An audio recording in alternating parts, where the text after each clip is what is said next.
let's talk about it still. It's still culturally accepted in some areas. Remember, it's not that 90% of women in Africa have HIV. It's the other way around, right? Okay? So in this case, there is a way that where it is feasible, culturally acceptable, and so on and so forth, women still do it and it still does not transmit HIV.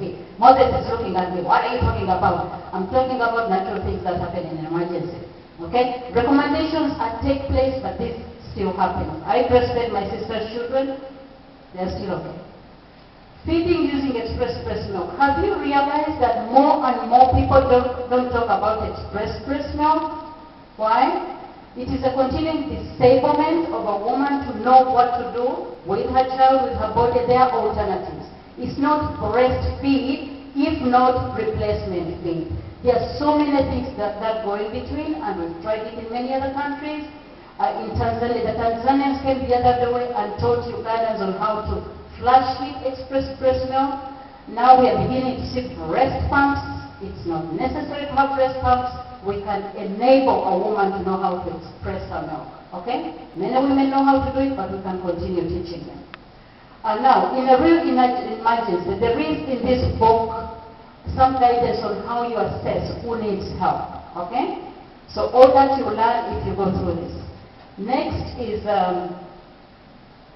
just to remind ourselves, if you enable the woman there who is malnourished to be able to breastfeed, the baby will continue to be okay. They will use up the fats around her body. So we always say, feed the mother. In other words, in an emergency situation, increase the ration for the breastfeeding mother so that she doesn't become malnourished.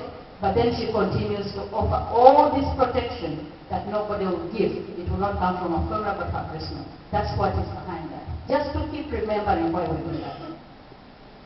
And again, it is in this book. Every shape of breast can breastfeed. There is guidance in this book on how to assess the capacity of a mother to breastfeed in normal, but also especially in an emergency. And Linda was just telling me when they had an emergencies in Kenya, they quickly trained people on how to observe women very quickly. If you do an assessment on, is this woman with children, with a child, are you able to breastfeed?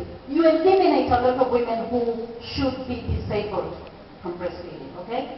Just do the simple assessment. And this book has a lot of examples. Let's go forward and I'll show you some.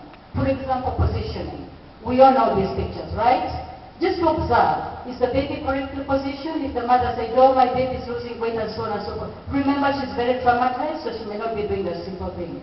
So we can learn on how to do this. No birth weight infants.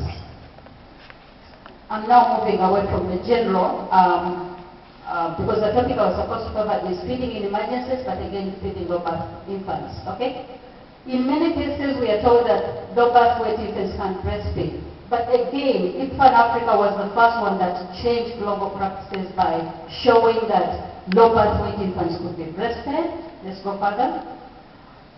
This is an example of, I think this book has a picture of this child who was malnourished, not feeding well. And the next slide shows 4 months later, Ella was good. What happened here? Someone could easily have decided you need to supplement Ella at 4 weeks and give them milk. But no, they helped this mother increase the frequency of breastfeeding. If she wasn't lactating because she was in a certain situation, she could relactate. All those are words and skills that we can use to ensure that breastfeeding continues. Trauma, stress and trauma, that's what we come across, right? In emergencies. Women have been raped, beaten up, and so on and so forth. Can they still be with their babies? Yes, they can. Now, some people say if you're traumatized, the milk will not flow. But